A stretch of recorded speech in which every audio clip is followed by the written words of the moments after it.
పార్ట్లో మనం digestive system గురించి చూసాం కదా. ఎంతవరకు చూసాం? లోపలికి స్టమక్లోకి ఎంటర్ అవ్వగానే కొంచెంసేపు పక్క నుండి గ్యాస్ట్రిక్ జ్యూసెస్తో మిక్స్ అవుతాయి అన్నంత వరకు చూసాం కదా. ఈసోఫాగస్, తర్వాత సలైవా, నెక్స్ట్ టీత్ అన్నీ ఉంటాయి. ఇవన్నీ కూడా నేర్చుకున్నాం కదా. ఇవాళ ఇంకొంచెం లోపలికి వెళ్దాం, అంటే ఇంకొంచెం డెప్త్గా తెలుసుకుందాం మన స్టమక్లోకి ఫుడ్ ఎంటర్ అవ్వగానే ఏం జరుగుతుంది అని. The semi digested food enter into small intestine. ఇక్కడ ఎందుకు సెమీ డైజెస్టెడ్ ఫుడ్ అంటున్నారు అంటే ఆల్రెడీ మనకు హాఫ్ ఆఫ్ పార్ట్ అనేది మనకు మౌత్లోనే కంప్లీట్గా డైజెస్ట్, అంటే హాఫ్ పార్ట్ కంప్లీట్గా డైజెస్ట్ అవుతుంది. ఎలా అంటే మనం ఏం చేస్తాము, ఫుడ్ని చివ్ చేస్తాం, అంటే బాగా నములుతాం. దాని తర్వాత సలైవాతో మనకు నములుతుండే కొద్దీ ఏమవుతుంది, మనకు వాటర్ అనేవి లోపల ప్రొడ్యూస్ అవుతాయి కదా, సలైవా అనేది ప్రొడ్యూస్ అవుతుంది కదా.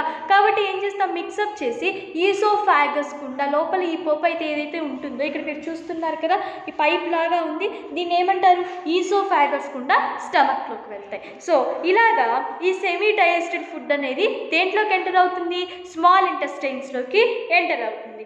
Next the digestive juice from liver. Digestive juice ఎక్కడి నుంచి వస్తుంది, లివర్ నుంచి. నెక్స్ట్ ఇంకోటి and the digestive juice from pancreas act on the food. ఈ రెండు ఏమవుతాయి, యాక్ట్ అవుతాయి అన్నమాట ఫుడ్ మీద. In the small intestine the intestinal juice completes the digestion of food. ఇక్కడే మనకు కొంచెం కంప్లీట్గా డైజెషన్ అనేది జరిగిపోతుంది. The digested food is observe in to the blood through the walls of small intestine. So మనకి డైజెస్ట్ అయిన food ఏమవుతుంది, బ్లడ్లోకి వెళ్తుంది. ఎలా వెళ్తుంది, walls of small intestine, small intestine నుంచి మనకు బ్లడ్లోకి వెళ్తుంది అనమాట. Next the undigested food goes into large intestine.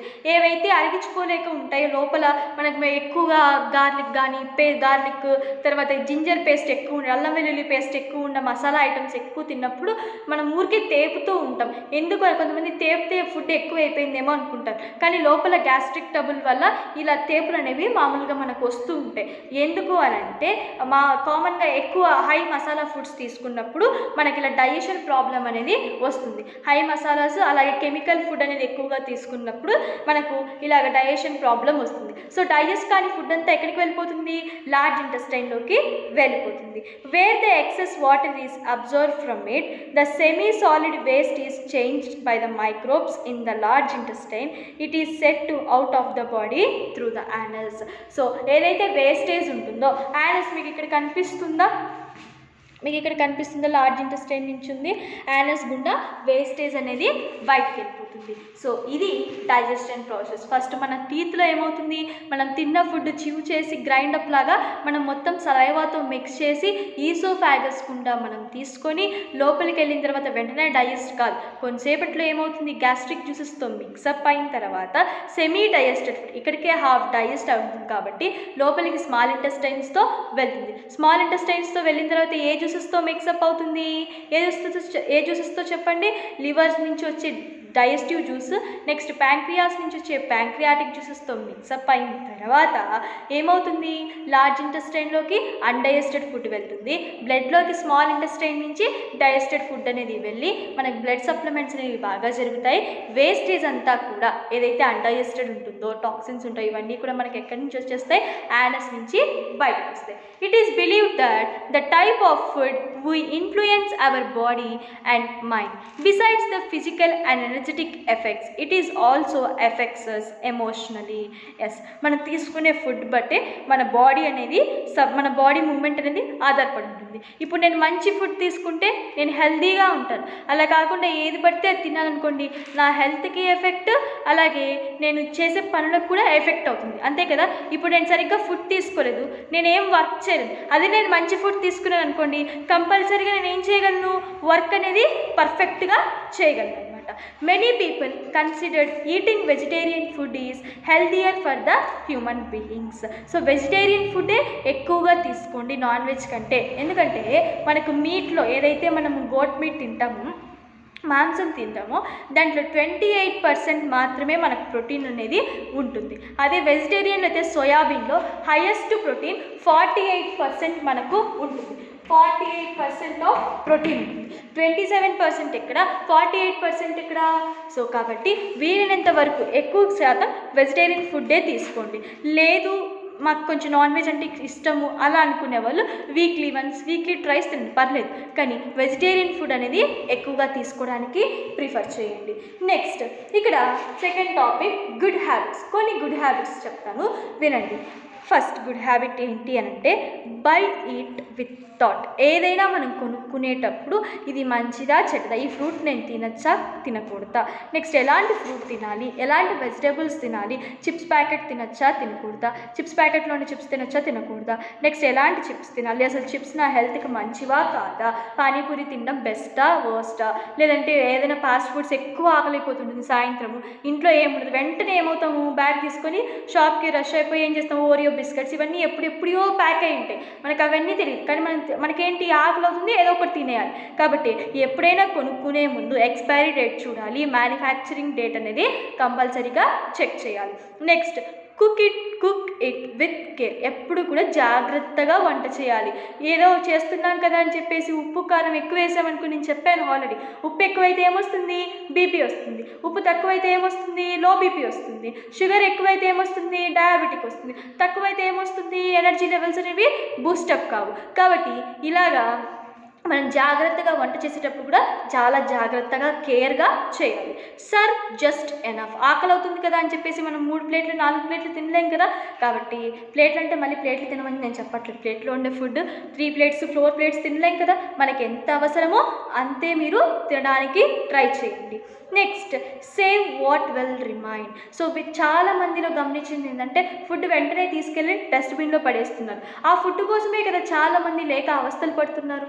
ఎందుకు ఇండియా ఇంకా డెవలపింగ్లో ఉందంటే ఫస్ట్ మెయిన్ రీజన్ ఏంటి అని అంటే పావర్టీ, అంటే పేదరికం చాలా ఉంది. ఎందుకు, సరిగ్గా జాబ్స్ లేకనో, ఇదంతా రీజన్ పక్కన పెట్టేసి సరిగ్గా ఫుడ్ లేకనే కదా చాలామంది అడుక్కుంటున్నారు.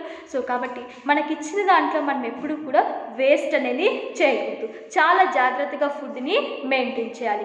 Home grown is the best.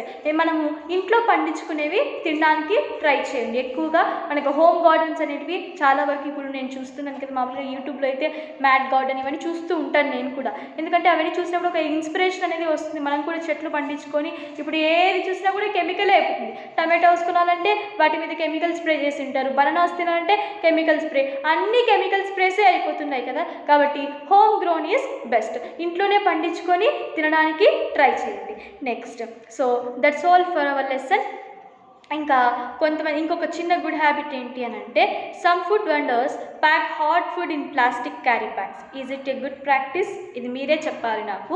కొంతమంది ప్లాస్టిక్ బ్యాగ్స్లో ఏం చేస్తారు, హాట్గా ఉండే ఫుడ్స్ అని వేడివేడిగా ఉండే పదార్థాలని కట్టిచ్చేస్తూ ఉంటారు. అది గుడ్ హ్యాబిటా బ్యాడ్ హ్యాబిటా? మీరు లెసన్ విన్నారు కదా, గుడ్ హ్యాబిట్స్ బ్యాడ్ హ్యాబిట్స్.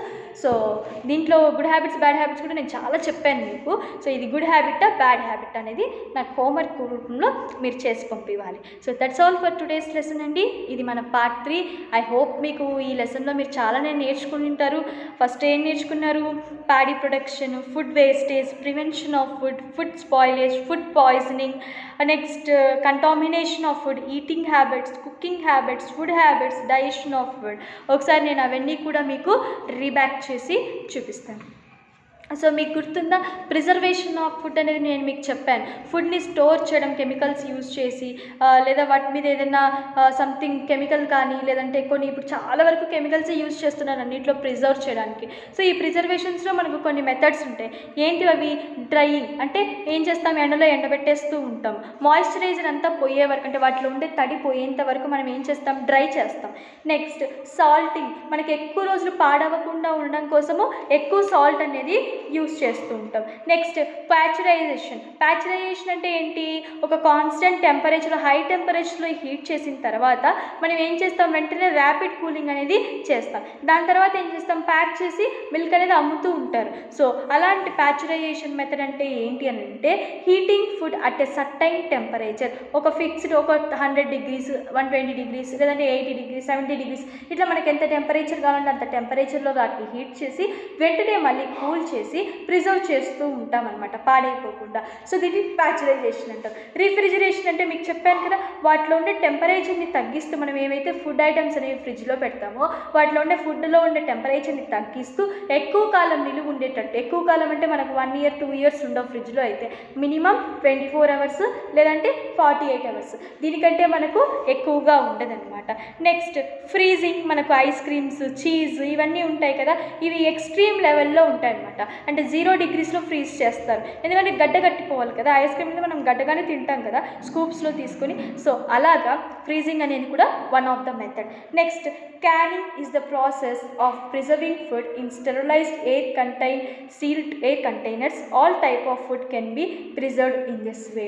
ఇప్పుడు మామూలుగా మనకు మ్యాగీ, 2 minutes మ్యాగీ అని చెప్పేసి పిల్లలందరికీ కూడా చాలా ఇష్టం కదా. ఫస్ట్లో అయితే కప్స్లో వచ్చాయి, ఇవి ప్యాకెట్స్లో వస్తున్నాయి, కానీ ఇప్పుడు కూడా కప్స్ ఉన్నాయి.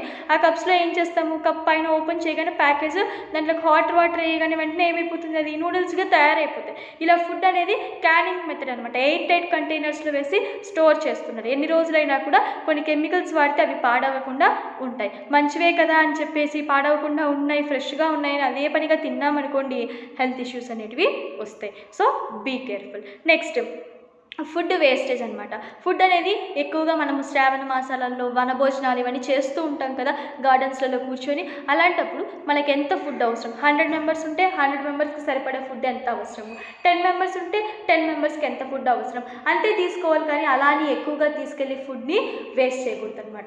ఎందుకంటే ఫుడ్ని చాలామంది ఫుడ్ లేక ఈ ఇండియాలోనే కాదు మన వరల్డ్లో కూడా చాలామంది ఫుడ్ లేక అల్లాడిపోతున్నారు కదా.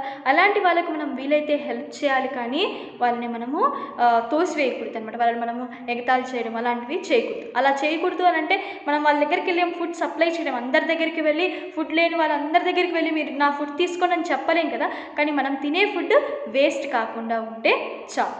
నెక్స్ట్ ఇంకోటి, ఎలాంటి ఫుడ్ తీసుకోవాలి, ఫార్మర్స్కి ఎలాంటి హెల్ప్ చేయాలి అని చెప్పాను కదా నేను. సో మనం ఫార్మర్స్కి మార్కెట్లో ఎక్కువ రేటుకి వాళ్ళు అమ్మే వెజిటేబుల్స్ కానీ, పల్సెస్ కానీ, లేదంటే గ్రెయిన్స్ కానీ, వీటికి కొంచెం ఎక్కువ రేట్తో మనం మార్కెట్ రేట్స్ కంటే కొంచెం ఎక్కువ రేట్తో వాళ్ళ దగ్గర తీసుకుంటే వాళ్ళకు కూడా మనం హెల్ప్ చేసిన వాళ్ళలాగా ఉంటాం. ఎందుకంటే మన ఇండియాలో ఎవరైనా తక్కువగా సంపాదిస్తున్నారంటే అది ఫార్మరే అనమాట. ఈవెన్ కంపేర్ టు ఎవరైనా ఏ ప్రొఫెషన్లో ఉన్న వాళ్ళైనా కూడా బాగానే సంపాదిస్తుంది, కానీ ఫార్మర్ మాత్రము సరిగ్గా సంపాదించలేకపోతుంది. ఎందుకు అంటే మన మార్కెట్ రేట్స్ అనేవి అంతగా పడిపోయింది. కాబట్టి మనం ఫార్మర్కి కూడా హెల్ప్ చేయాల్సి ఉంటుంది. వాటికి మంచి మనము రెమ్యూనరేషన్ వాల్యూ ఇచ్చే, వాళ్ళకి సరిపడ రీజనబుల్ వాల్యూ ఇచ్చే మనీతో మనము తీసుకోవాల్సి ఉంటుంది. నెక్స్ట్ కొంచెము ఫుడ్లో కూడా కల్తీ జరుగుతూ ఉంటుంది. ఏది చెప్పాను కదా, నేను కారం పొడిలో ఇటుక పొడి కలిపడం, brick powder, chilli powder, next chalk piece కలిపేస్తూ ఉంటారు. దేంట్లో చాక్ పీస్ పౌడరు గోధుమ పిండిలో కలిపేస్తూ ఉంటారు. వనస్పతి నెయ్యిలో వనస్పతి కలుపుతూ ఉంటారు. నెక్స్ట్ మిరియాల గింజల్లో ఏం కలుపుతారు, పపాయా సీడ్స్ అనేటివి కలుపుతూ ఉంటారు. సో అలాంటివన్నీ కూడా మనము వెంటనే స్మెల్తో కానీ, ఇప్పుడు ఫ్లోర్తో అయితే మనము మిక్స్ చేసేటప్పుడు ఏమవుతుంది, వెంటనే మనకు తెలిసిపోతుంది ఇది మైదానా, కల్తీ ఉందా లేదంటే ఒరిజినల్ గోధుమ పిండి అని మనకు తెలిసిపోతుంది కదా. సో అలాగే మనము కనుక్కోవాలి. నెక్స్ట్ ఎప్పుడు కూడా హైజీనిక్ ఫుడ్నే తినాలి, అన్హైజీనిక్ ఫుడ్ని ఎప్పుడు తీసుకోకూడదు. అన్హైజీనిక్ ఫుడ్ తీసుకుంటే మనకి వెంటనే ఏమొస్తుంది, అనారోగ్యం అంటే అన్హెల్త్ అనేది వచ్చేస్తుంది. కాబట్టి ఎప్పుడు కూడా హైజీన్ ఫుడ్నే తీసుకోవాలి. ఎప్పుడు ఫుడ్ మీద ఏం కవర్ చేయాలి, లిడ్ అనేది కవర్ చేసి పెట్టుకోవాలి. కొన్ని గుడ్ హ్యాబిట్స్ ఉన్నాయి. ఏంటివి అవి, ఎప్పుడు కూడా బిఫోర్ అండ్ ఆఫ్టర్ ఈటింగ్ అప్పుడు ఏం చేయాలి, హ్యాండ్స్ అనేవి వాష్ చేసుకోవాలి. ఎప్పుడు ఫ్రూట్స్ అనేటివి, వెజిటేబుల్స్ అనేవి వాష్ చేయాలి. ఫ్రెష్ ఫుడ్నే తినాలి. నెక్స్ట్ కవర్ చేసిన ఫుడ్నే తినాలి. కొంచెం ఇప్పుడు ఏదైనా మీకు గులాబ్ జామున్ ఇష్టం, ఒక గులాబ్ జామున్ తీసుకొని తినండి. నెక్స్ట్ ఇంకోటి, అలా గులాబ్ జామున్ ఇష్టం అని చెప్పేసి మొత్తం 6 కలిసి నోట్లో వేసుకున్నాం అనుకో, చాలా కష్టం అవుతుంది. కాబట్టి చాలా నిదానంగా జాగ్రత్తగా తినాలి. నెక్స్ట్ చివ్ ప్రాపర్లీ, బాగా నమలాలి. నెక్స్ట్ ఇంకోటి ఏంటి, స్పూన్, ఫోర్క్ యూస్ చేసి తినాలన్నమాట. ఎలాంటి వెజల్స్లో కుక్ చేయాలి, నీట్గా క్లీన్గా ఉన్న వెజల్స్లో కుక్ చేయాలన్నమాట. ఎప్పుడు కూడా మోడరేట్గా తినాలి. హోమ్ మేడ్ ఫుడ్డే ఎక్కువగా తినడానికి ప్రిఫర్ చేయండి. ఇన్ కేస్ ఎవరు లేరు ఇంట్లో, చేసుకోవడం కష్టం అవుతుంది, మీకు వంట రాదు, మమ్మీ ఏదైనా ఊరెళ్ళి ఉంటుంది, అప్పుడు మాత్రమే హోటల్ ఫుడ్ని తినడానికి ప్రిఫర్ చేయండి. బాగా మిల్క్ తాగండి. ఒక మిల్క్లోనే కాల్షియము, ప్రోటీను, ప్రాస్పరస్ ఇవన్నీ విటమిన్స్ కూడా మనకు మిల్క్లోనే దొరుకుతాయి. కాబట్టి మిల్క్ ఎక్కువగా తాగడానికి ట్రై చేయండి. జంక్ ఫుడ్ అనేది గోబీలు, పానీపూరీలు ఇవన్నీ తగ్గించేయండి. Next eat healthy and hygiene food. ఎప్పుడు కూడా హెల్తీగా ఉండే ఫుడ్డే తినండి. Have dinner early. ఎప్పుడు కూడా భోంచేయడం, నైట్ భోంచేయడం తొందరగా భోంచేయండి. ఎక్కువగా వాటర్ అనేవి తాగుతూ ఉండండి. అండ్ డైజెషన్ గురించి మనం ఇందాకే విన్నాం కదా. సో ఇదే అనమాట మన లెసన్. ఐ హోప్ మీ అందరికీ ఈ లెసన్ అర్థమైందని అనుకుంటున్నాను. Thank you for watching.